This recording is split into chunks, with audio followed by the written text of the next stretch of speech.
From Pacifica, this is Democracy Now! I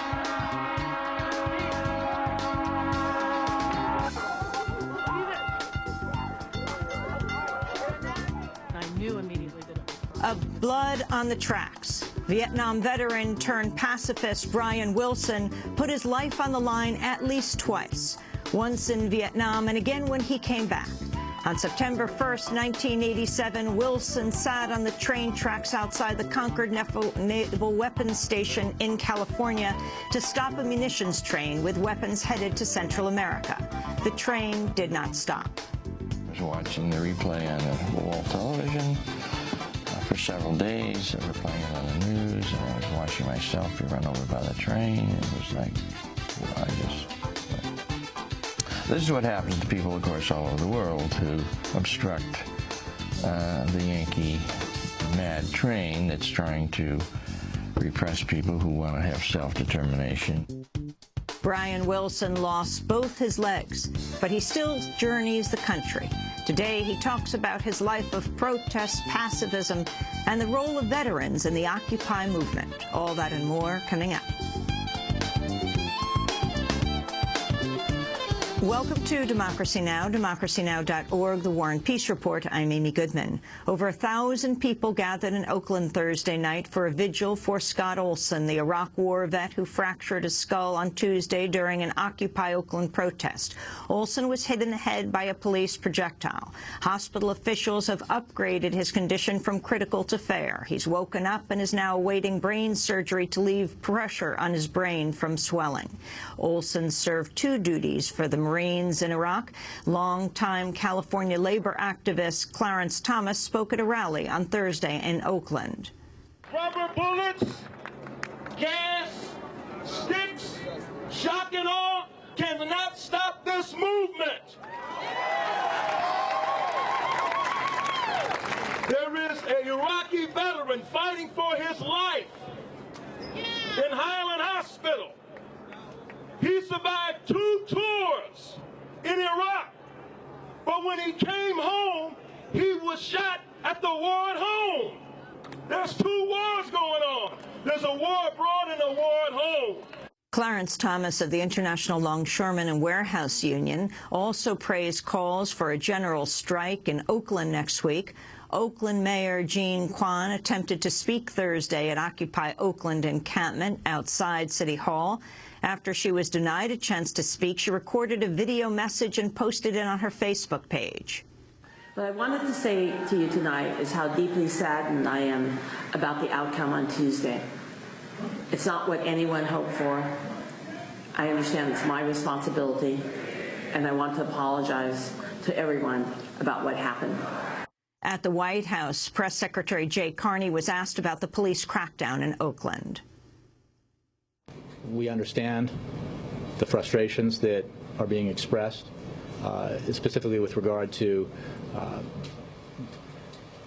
the need to make sure that Main Street and Wall Street operate by the same set of rules, and the general frustration with the need for jobs and economic growth that creates opportunity for middle-class Americans. And certainly we have a long and noble tradition of free expression and free speech in this country. It's also important that laws are upheld and obeyed.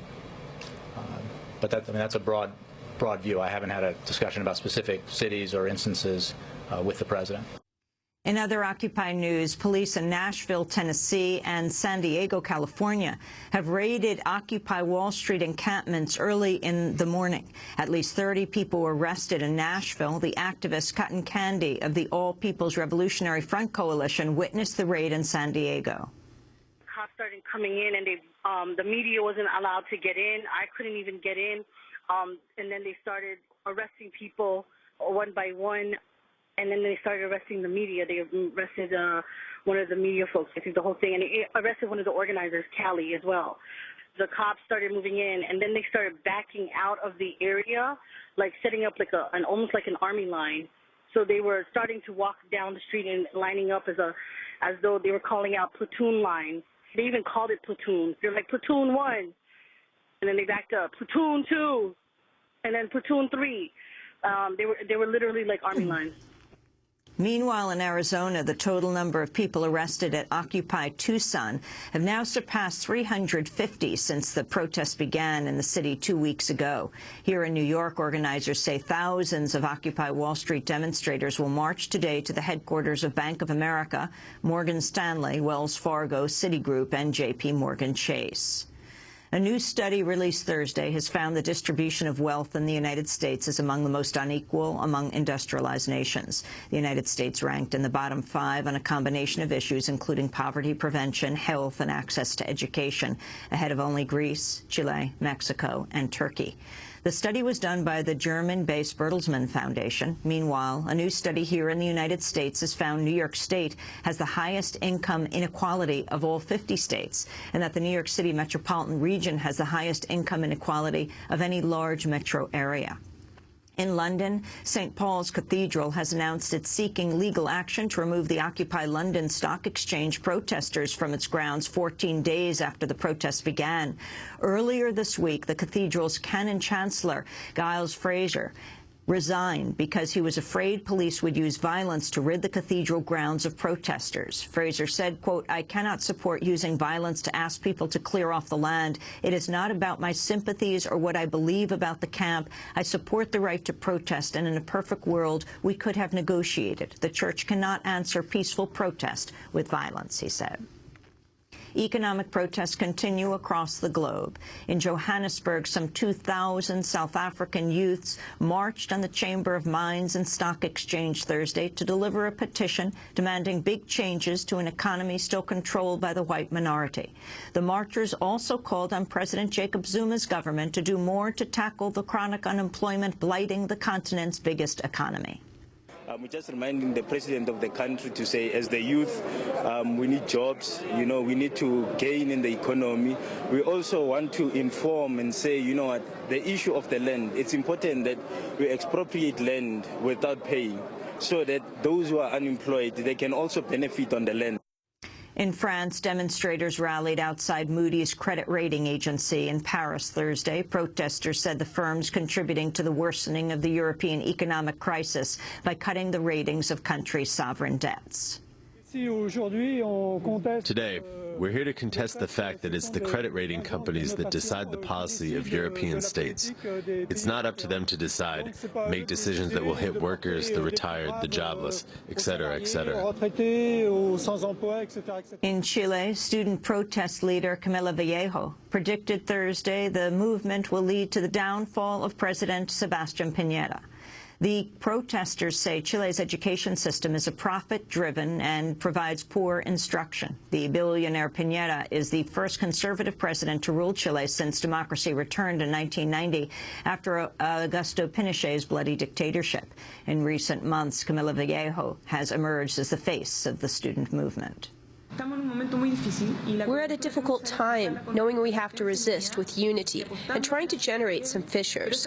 But the fight will last much longer, and it's important to temper our expectations. We have very high expectations. We must think in terms of short, medium, and long term, because what we've achieved as a movement is very nice. We've proposed deep changes, structural changes, to build a better society. In other news, the Washington Post has revealed the U.S. Air Force has begun secretly flying armed Reaper drones from a remote civilian airport in southern Ethiopia as part of a rapidly expanding U.S.-led proxy war in East Africa. The airfield in Arba Minch, Ethiopia, is part of a constellation of secret drone bases in the Arabian Peninsula and the Horn of Africa. The Air Force has confirmed the location of the drone base and said an unspecified number of Air Force personnel are working in Ethiopia. The Air Force also operates drones from the tropical archipelago Seychelles in the Indian Ocean and from the tiny African nation of Djibouti. In news from Libya, NATO said Thursday it'll end its Libya operations at the end of the month following a decision by the UN Security Council to cancel its mandate covering the 7-month-old NATO military mission. At the United Nations, U.S. Ambassador Susan Rice urged the new Libyan leaders to incorporate all aspects of Libyan society in the new government.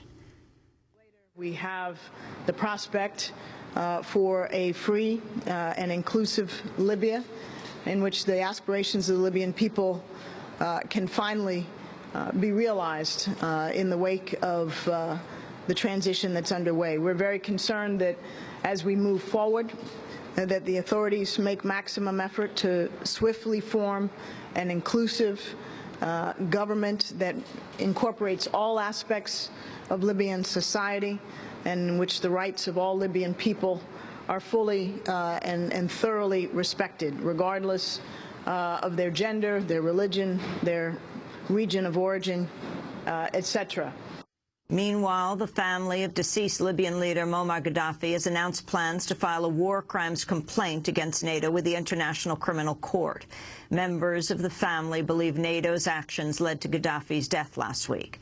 On Thursday, Libya's interim government said it would prosecute anyone found responsible for the death of Gaddafi after his capture, in a retreat from its earlier insistence that the dictator had been killed by crossfire.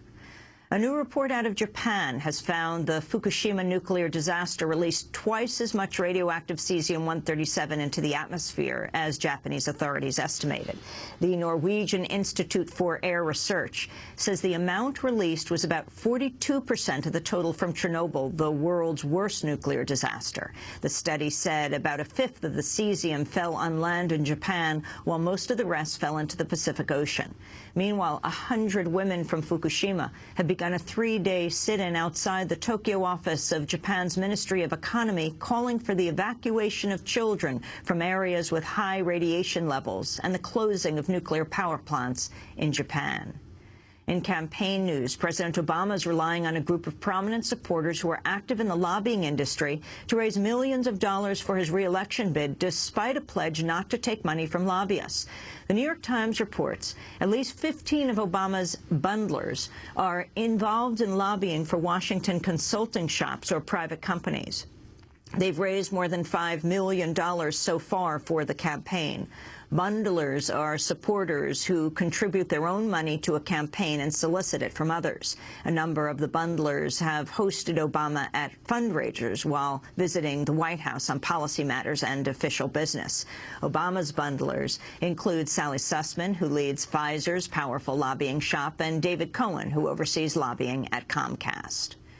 A Brooklyn woman who was wounded by a stray bullet, then held by the New York Police Department for 5 days, has announced plans to file suit against the city for $5 million. Takesha Griffin was struck in the leg by a stray bullet a block from her apartment September 3rd. Her friend drove her to a nearby hospital because there was a shooting involved in the injury. The police investigated. After her wound was bandaged, she was cuffed to a gurney, taken to the 73rd Precinct. While in police custody, Griffin, a single mother to a 9-year-old boy, claims she was left handcuffed to a police desk for 3 days straight. Refused an escort to the bathroom. She says she urinated on herself. Griffin claims the police denied her a sanitary napkin and fed her one McDonald's hamburger each day. And former and current female employees at Walmart have filed a new sex discrimination lawsuit against the retailer in California. The plaintiffs are alleging the company denied them pay raises and promotions because of gender bias. The suit is being filed on behalf of workers only in California.